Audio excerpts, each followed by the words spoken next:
नमः शिवाय। श्री महालक्ष्मी नमः। नमो भगवते वासुदेवाय। जय मां सरस्वती। जय श्री कृष्ण। राधे राधे। आज हम बात करेंगे इस वर्ष 2026 में मकर संक्रांति कब है, मकर संक्रांति का पावन पुनीत पर्व कब मनाया जाएगा, मकर संक्रांति कब हो रही है, किस तारीख को और कितने बजे मकर संक्रांति हो रही है, मकर संक्रांति का महत्व क्या है, मकर संक्रांति की विशेषता क्या है, मकर संक्रांति पर क्या करना चाहिए और कौन सी चीज का दान देना शुभदायक होगा। हिंदू धर्म में मकर संक्रांति की बहुत बड़ी विशेषता एवं महत्व माना गया है। मकर संक्रांति पर भगवान सूर्य देव धनु राशि से निकलकर मकर राशि में प्रवेश करते हैं, तभी मकर संक्रांति मनाई जाती है। बात करें तो भगवान सूर्य देव अपने गुरु के यहाँ से अर्थात बृहस्पति देव के यहाँ से निकलकर अपने पुत्र शनिदेव के घर में प्रवेश करते हैं, तब मकर संक्रांति मनाई जाती है। जब भगवान सूर्य देव मकर राशि में प्रवेश करते हैं तब भगवान सूर्य देव उत्तरायण हो जाते हैं, और शास्त्रों में कहा गया है कि उत्तरायण देवानाम अर्थात भगवान सूर्य देव जब उत्तरायण होते हैं तो देवताओं का दिन कहलाता है, देवताओं का दिन शुरू हो जाता है। प्रत्येक माह में पड़ती है 14, 15 या 16 तारीख, इन्हीं 3 दिनों में प्रत्येक माह में संक्रांति पड़ती है। सभी संक्रांतियों से बड़ी संक्रांति है मकर संक्रांति। इसकी महिमा अद्भुत अलौकिक कही गई है। इस दिन स्नान और दान करने का बहुत बड़ा महत्व है, बहुत बड़ी विशेषता बताई गई है। मकर संक्रांति को खिचड़ी पर्व के नाम से भी जाना जाता है, क्योंकि इस दिन खिचड़ी दान करना और खिचड़ी खाना दोनों शुभ कर्म माना गया है। मकर संक्रांति से ही खरमास समाप्त हो जाता है, पूरे एक माह से चला आ रहा खरमास समाप्त हो जाता है। मकर संक्रांति पर गंगा स्नान और दान करने का बहुत बड़ा महत्व एवं विशेषता बताई गई है। अपने घर में यदि आप रह रहे हैं, अपने घर में ही मकर संक्रांति मना रहे हैं, तो प्रातः काल उठकर अपने दैनिक कार्यों से निवृत्त होते हुए गंगा जल और काला तिल डालकर पानी में स्नान करना चाहिए। स्नान करने के बाद स्वच्छ साफ वस्त्र पहने, एक तांबे के लोटे में जल, काला तिल, अक्षत, लाल पुष्प, लाल चंदन और गुड़ डालकर भगवान सूर्यदेव को देखते हुए 3 बार अर्घ्य प्रदान करना चाहिए। घृणी सूर्याय नमः, घृणी सूर्याय नमः, घृणी सूर्याय नमः, या ऐसा भी कह सकते हैं गुण सूर्याय नमः, भास्कराय नमः, दिवाकराय नमः। इस प्रकार बोलकर भगवान सूर्य को अर्घ्य अर्पण करना चाहिए। उसके बाद लोटे में बचे 2 बूंद जल अपने हाथों में गिराकर दोनों हाथ मलकर भगवान सूर्य देव से उनकी ऊर्जा लेनी चाहिए। फिर दोनों हाथ मलकर अपने मुखमंडल पर स्पर्श कर लेना चाहिए शरीर में। ऐसा करने से भगवान सूर्य देव की ऊर्जा प्राप्त होती है। स्नान और सूर्य पूजन करने के बाद आपको दान करना चाहिए। दान की बहुत बड़ी महत्ता है। इस दिन किया गया दान, जो भी आपकी सामर्थ्य हो, इस दिन किया गया दान अनंत गुना फलदायी होता है, फल प्राप्त कराता है। इस दिन आप दाल, चावल, तिल, गुड़, हल्दी, घी, रेवड़ी, ऊनी वस्त्र, कंबल, नमक, सरसों का तेल और हरी सब्जी आदि दान कर सकते हैं। दान करना चाहिए।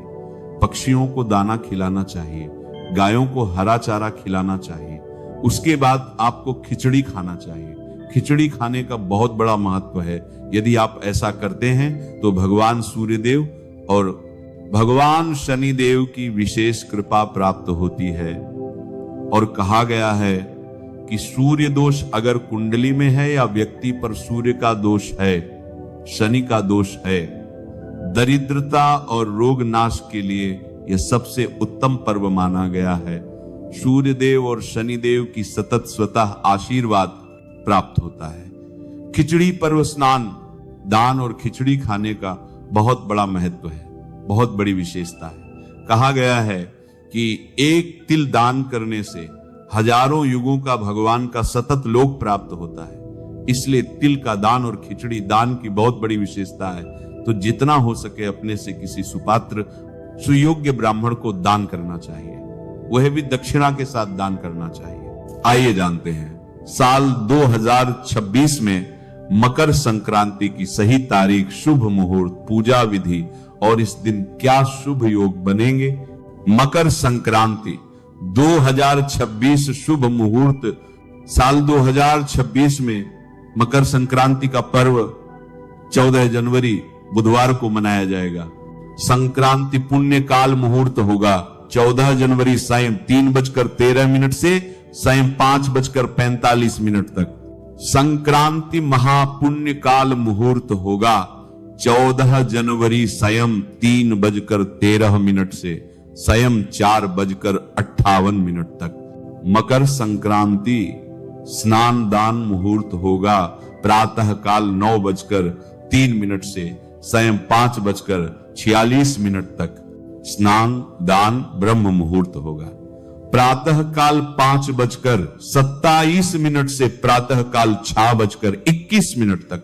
मकर संक्रांति शुभ योग 2026 ज्योतिष अनुसार साल 2026 में मकर संक्रांति पर सूर्य के मकर राशि में प्रवेश करने के साथ ही सर्वार्थ सिद्धि योग, अमृत सिद्धि योग और चतुर्ग्रही योग का संयोग बन रहा है। इस खास योग में दान पुण्य करने से अक्षय पुण्य की प्राप्ति होगी। इसके अलावा इस दिन खरमास का समापन होने के साथ ही शुभ व मांगलिक कार्य भी शुरू हो जाएंगे। मकर संक्रांति पर सुनी जाने वाली धर्मराज जी की कथा। मकर संक्रांति के पर्व के दिन कई लोग उपवास रखते हैं और विधि विधान से सूर्य देव की उपासना करते हैं। इस दिन धर्मराज जी की यह कहानी जरूर सुननी चाहिए।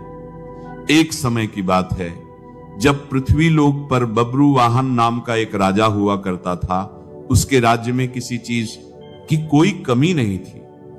इसी राज्य में एक हरिदास नाम का ब्राह्मण भी निवास करता था, जिसका विवाह गुणवती से हुआ था, जो बहुत ही धर्मवती और पतिव्रता महिला थी। गुणवती ने अपना पूरा जीवन सभी देवी देवताओं की उपासना करने में लगा दिया और वह सभी प्रकार के व्रत किया करती और दान धर्म भी किया करती। इसके अलावा अतिथि की सेवा करने को वह अपना धर्म मानती थी। ऐसे ही ईश्वर की उपासना करते हुए वह वृद्ध हो गई। जब उसकी मृत्यु हुई तो धर्मराज के दूत उसे अपने साथ धर्मराजपुर ले गए। यमलोक में एक सुंदर सिंहासन पर यम धर्मराज विराजमान थे और उनके पास ही चित्रगुप्त भी बैठे थे। चित्रगुप्त जब धर्मराज को प्राणियों का लेखा जोखा सुना रहे थे, तभी यमदूत गुणवती को लेकर वहां पहुंचे। गुणवती यमराज को देखकर थोड़ी भयभीत हुई और मुंह नीचे करके खड़ी हो गई। फिर चित्रगुप्त ने गुणवती का ब्यौरा निकाला और उसके बारे में धर्मराज जी को बताया। धर्मराज ने गुणवती का पूरा ब्यौरा देखा और वह प्रसन्न हुए, लेकिन फिर भी उनके मुख पर थोड़ी सी उदासी छाई हुई थी। यह देखकर गुणवती ने पूछा, हे प्रभु, मैंने तो अपने जीवन काल में सारे सत्कर्म किए हैं, फिर भी आपके मुख पर उदासी क्यों छाई है? इसका क्या कारण है और प्रभु मुझसे क्या भूल हुई है? धर्मराज जी ने कहा, हे देवी, तुमने सभी देवी देवताओं के व्रत किए, उपासना की, लेकिन कभी भी तुमने मेरी उपासना या मेरे नाम से कुछ पूजा पाठ दान नहीं किया। धर्मराज जी की बात सुनते ही गुणवती क्षमा याचना करने लगी और कहने लगी, प्रभु, मुझे आपकी उपासना के बारे में कुछ भी पता नहीं है। कृपा करके मुझे कुछ उपाय बताइए जिससे सभी मनुष्य आपकी कृपा के पात्र बन सके, और मैं आपके मुख से आपकी भक्ति का मार्ग सुनना चाहती हूँ। और मेरी कामना है कि मृत्यु लोक पर वापस जाकर मैं आपकी भक्ति करूं और सभी लोगों को इसके बारे में बताऊं। धर्मराज जी ने बताया कि जिस दिन सूर्यदेव उत्तरायण में प्रवेश करते हैं, यानी मकर संक्रांति के दिन, मेरी पूजा शुरू करनी चाहिए और उस दिन से लेकर पूरे एक साल तक मेरी पूजा करते हुए यह कथा सुननी चाहिए। साथ ही मेरी पूजा करने वाले व्यक्ति को धर्म के इन 10 नियमों का पालन अवश्य करना चाहिए। पहला नियम, धीरज रखना यानी संतुष्ट रहना। दूसरा नियम, अपने मन को वश में रखना और सभी को क्षमा करना। तीसरा नियम, किसी प्रकार का दुष्कर्म नहीं करना। चौथा नियम, मानसिक और शारीरिक शुद्धि का ध्यान रखना। पांचवा नियम, अपनी इंद्रियों को वश में रखना। छठा नियम, बुरे विचारों को अपने मन में न लाना। सातवां नियम, पूजा पाठ और दान पुण्य करना। आठवां नियम, व्रत करना और व्रत की कहानी सुनना।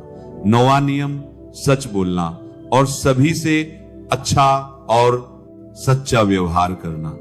और 10वां नियम, क्रोध न करना।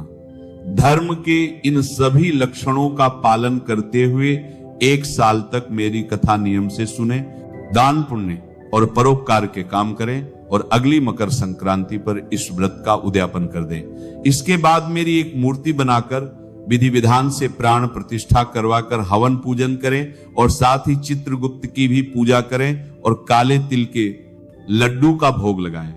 इसके बाद ब्राह्मण भोज करवाएं और बांस की टोकरी में 5 सेर अनाज का दान करें। साथ ही किसी जरूरतमंद को गद्दा, तकिया, कंबल, छप्पन, लोटा और वस्त्र आदि का दान करें। संभव हो तो गौदान भी करें। धर्मराज से पूरी व्रत की कथा सुनकर गुणवती ने पुनः धर्मराज जी से प्रार्थना की, हे प्रभु, मुझे फिर से मृत्यु लोक में जाने दीजिए, जिससे मैं आपका यह व्रत कर सकूं और साथ ही इस व्रत का प्रचार भी लोगों में कर सकूं। इस पर धर्मराज जी ने गुणवती को धरती लोक पर फिर से जाने दिया। धरती पर वापस आकर गुणवती ने धर्मराज जी द्वारा बताए गए व्रत के बारे में अपने पति को बताया। मकर संक्रांति आते ही गुणवती और उसके पति ने यह व्रत शुरू किया। इस व्रत के प्रभाव से उन पर धर्मराज जी की कृपा हुई और उन्हें मोक्ष की प्राप्ति हुई।